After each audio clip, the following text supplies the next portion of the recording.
السلام علیکم پیارے بچوں، ہمارے چینل کو سبسکرائب کیجئے، بیل آئیکن دبائیے، لائک اور شیئر کیجئے اور اپنی رائے بھی دیجئے۔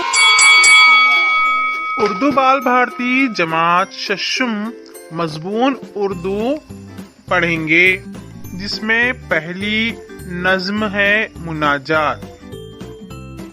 جی سر۔ پیارے بچوں، مناجات کو پڑھانے سے پہلے ہم آپ سے کچھ معلومات چاہتے ہیں۔ ہاں سر، پوچھئے۔ تو بتائیے حمد کسے کہتے ہیں؟ سر میں ایسی نظم جس میں اللہ تعالیٰ کی تعریف و توصیف بیان کی گئی ہو، اس نظم کو حمد کہتے ہیں۔ بالکل صحیح۔ پیارے بچوں، ہم اللہ تعالیٰ کی عبادت کے لیے نماز بھی ادا کرتے ہیں۔ جب ہم نماز پوری ختم کرتے ہیں تو ہم اللہ تعالیٰ سے کیا مانگتے ہیں؟ سر ہم اللہ تعالیٰ سے دعا مانگتے ہیں۔ بہت اچھے امیزہ۔ مناجات لکھنے والے شاعر کا نام ہے خواجہ لطیف احمد جرئی۔ پہلی بات، حمد، مناجات اور دعا کی شاعری کا تعلق اللہ اور اس کے بندوں سے ہے۔ اللہ تعالیٰ کی ذات پر ایمان رکھنے والے اسی کو اپنا پروردگار مانتے اور اسی کے سامنے اپنی حاجتوں کو پیش کرتے ہیں۔ اللہ نے بندوں سے خود کہا ہے کہ تم مجھے پکارو، میں تمہاری دعاؤں کو سنتا ہوں۔ دعا ایک عبادت ہے اور بندے کا حق بھی کہ ضرورت اور مصیبت میں وہ بندہ اللہ سے مدد مانگے۔ دعا مانگنے کا ایک سلیقہ ہے، اس میں بندہ اللہ کے حضور اپنی عاجزی اور بے بسی کو بیان کرتے ہوئے اور اپنی ضرورت منانے کے لیے وہ اللہ کی تعریف و توصیف کرتا ہے، جو کہ اللہ کا حق ہے۔ ذیل کی مناجاتی نظم میں شاعر نے بندے اور اللہ کے رشتے کو اسی سلیقے سے پیش کیا ہے۔ شاعر کے بارے میں بھی ہمیں معلومات ہونی ضروری ہے، تو چلیے ذرا شاعر کی جان پہچان بھی کرتے ہیں۔ اس مناجات کو خواجہ لطیف احمد جرئی نے لکھا ہے۔ وہ 15 ستمبر سن 1885 کو پانی پت میں پیدا ہوئے۔ پٹیالہ میں انہوں نے اعلیٰ تعلیم حاصل کی، پھر روزگار کی تلاش میں وہ مہاراشٹر کے شہر امراوتی آئے۔ محمڈن اردو ہائی اسکول میں ملازمت کرنے لگے۔ ان کی تعلیمی خدمات کی وجہ سے انہیں برار کا سر سید کہا جاتا ہے۔ ان کی نصابی اور تدریسی کتابیں کافی مشہور ہوئی۔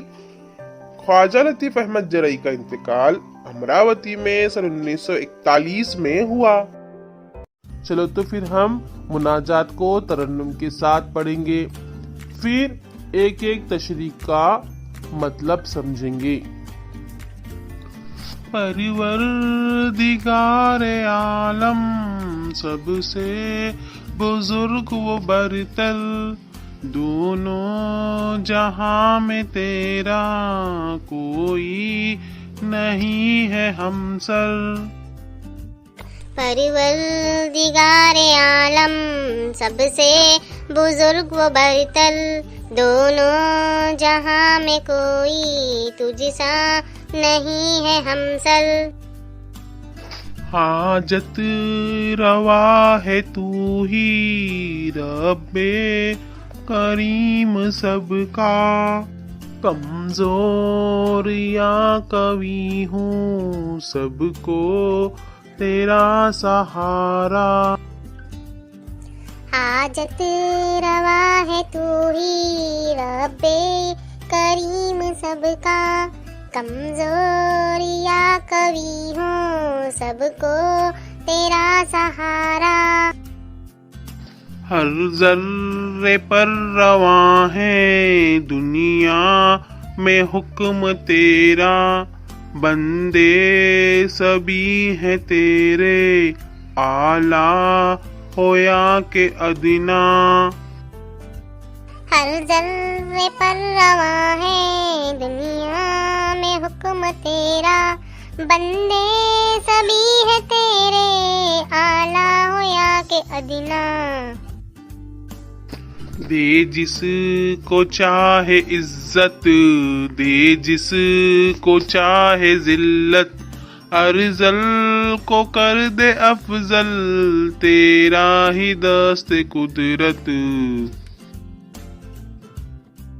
دے جس کو چاہے عزت، دے جس کو چاہے ذلت، ارذل کو کر دے افضل، تیرا ہی دست قدرت، کمزور کو توانا تو چاہے تو بنا دے، مردے کو ایک دم میں تو چاہے تو جلا دے،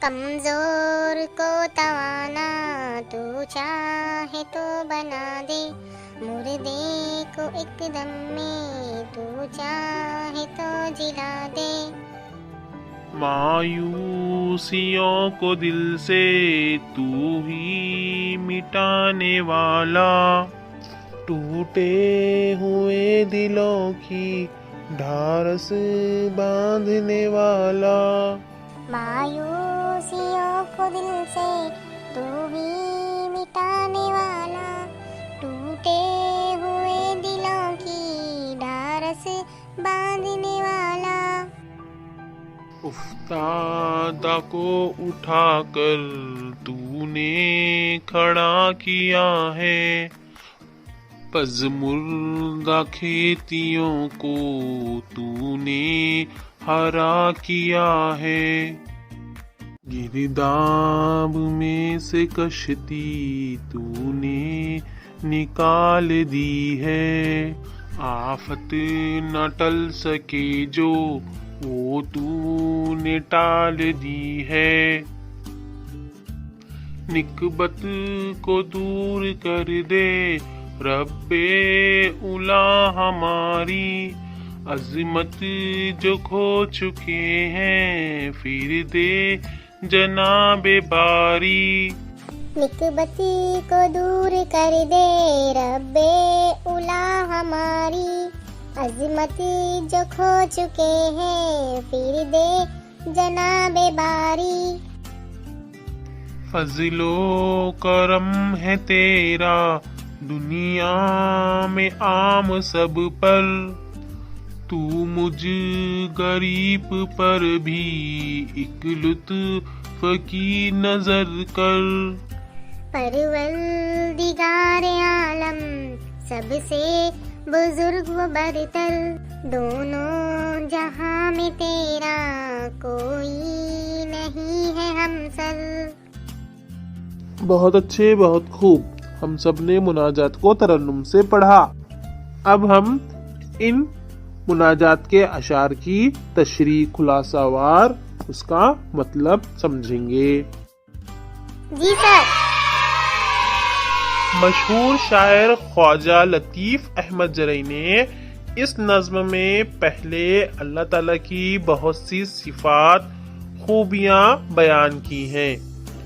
تو پہلے شعر کی تشریح ہے کہ اے پروردگار تو سب سے بزرگ و برتر ہے، دونوں جہاں میں کوئی تیرا ہمسر نہیں ہے۔ دوسرا شعر ہے حاجت روا ہے تو ہی، رب کریم سب کا، کمزور یا قوی ہو سب کو تیرا سہارا۔ اس شعر میں شاعر اللہ تعالیٰ کی تعریف بیان کرتے ہوئے کہتا ہے کہ تو سب کی حاجت پوری کرتا ہے، کمزور ہو یا طاقتور سب کا تو ہی سہارا ہے۔ بالکل صحیح سر، اللہ ہی کمزور اور طاقتور کو سہارا دیتا ہے۔ شاعر اس شعر میں کہتا ہے کہ ہر ذرے پر اللہ کا ہی حکم چلتا ہے، چاہے اس کا بندہ چھوٹا ہو یا بڑا، سب کو اللہ ہی کیا کرتا ہے، اپنے حکم سے چلاتا ہے۔ شاعر اس شعر میں کہتا ہے کہ اللہ تعالیٰ جس کو چاہے اس کو عزت دیتا ہے اور ذلت بھی دیتا ہے، اور جس کو چاہے ارذل کر دے اور جس کو چاہے افضل کر دے، کیونکہ اللہ تعالیٰ ہر چیز پر قادر ہے۔ بالکل سر، غریب سے امیر بھی بنا دیتا ہے اللہ ہی۔ پیارے بچوں، اس شعر میں شاعر بہت ہی خوب کہا ہے کہ اے اللہ، تو کمزور کو چاہے طاقتور بنا دیتا ہے اور مردے کو زندہ بھی کر دیتا ہے۔ شاعر اس شعر میں کہتا ہے کہ اے اللہ، تو ہی مایوسیوں سے نکال کر امید دلاتا ہے اور ٹوٹے ہوئے دلوں میں تو ہی دھاڑس یعنی مضبوطی، ہمت پیدا کر دیتا ہے۔ ہاں سر، بالکل۔ جب ہم مایوس ہوتے ہیں تو امی کہتی ہے کہ مایوس مت ہو، کوئی چیز ٹوٹنے پر اللہ پر بھروسہ رکھو، تم کو ضرور نیا ملے گا۔ بالکل صحیح نیان۔ شاعر اس شعر میں کہتا ہے کہ گرے ہوئے کو تو ہی کھڑا کرتا ہے اور مرجھائے ہوئے کھیتیوں کو تو ہی ہرا کرتا ہے۔ شاعر اس شعر میں اللہ سے فریاد کرتا ہے اور کہتا ہے کہ اے اللہ، تو ہی ہے بھنور میں پھنسی کشتی کو نکالتا ہے اور تو ہی ہے کہ بڑی بڑی آفتوں کو ٹالتا ہے۔ ہاں سر، اللہ بے شک بہت بزرگ و برتر ہے۔ پھر شاعر اللہ سے گزارش کرتا ہے کہ اے اللہ، ہمیں ذلت سے نکال کر ہمارا شاندار ماضی پھر سے ہمیں لوٹا دے۔ اے اللہ، تو بے انتہا رحم کرنے والا ہے اور تو ہماری اس مناجات کو سن کر ہماری دعا ضرور قبول کر۔ بے شک اللہ بے انتہا رحم کرنے والا غفور الرحیم ہے، ہمیں اللہ تعالیٰ ہی سے فریاد کرنی چاہیے۔ ہم نے مناجات کو ترنم سے پڑھا اور اس کا مفہوم بھی سمجھا، تو ہمیں ہر وقت اللہ تعالیٰ سے ہی مانگنا چاہیے۔ اللہ پر بھروسہ رکھنا، اللہ سے ہی مانگنا، یہ ہم بندوں کا حق ہے۔ تو پھر پیارے بچوں، آپ سب اس مناجات کی مشقی سوالات گھر سے حل کر آئیے۔